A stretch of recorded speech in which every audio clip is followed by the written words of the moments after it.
Le 7 janvier 1762, par une matinée sereine, les habitants du village des Trois-Îlets, situé à 8 km de Fort-Royal, étaient réveillés par les bruits du canon. Un nuage de fumée s'élevait dans la baie du Fort Saint-Louis, répondait aux décharges de 5 vaisseaux anglais, conduits par l'amiral Rodney, composé au total de 20 vaisseaux, 12 frégates, 8 galiotes à bombes et 150 transports portant 13 865 hommes sous les ordres du général Moncton. Cet imposant armement avait quitté la Barbade le 5 janvier pour attaquer la Martinique.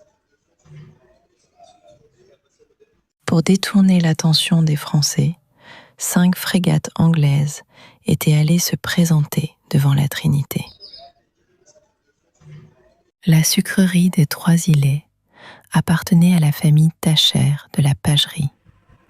Le chevalier Joseph Gaspard de Tacher de la Pagerie, capitaine de dragons, âgé de 27 ans, en était le propriétaire et avait épousé dans le même village, le 7 novembre 1761, Rose Claire des Vergers de Sannois, alors âgée de 26 ans.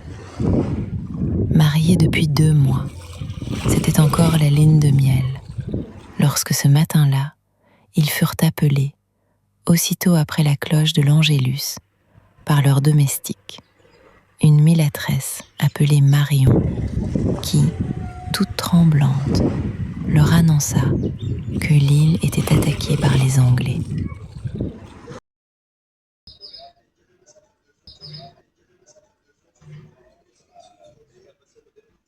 Les esclaves, au lieu de se rendre au champ, vinrent entourer la maison.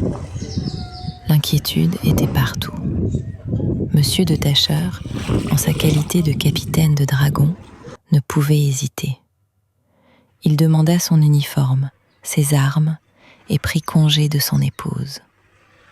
En patriote loyal et dévoué à son roi, il allait se mettre à la disposition du gouverneur général, Louis-Charles Levasseur de la Touche, qui avait succédé à Monsieur de Beauharnais le 7 février 1761, et prendre part à la défense de l'île.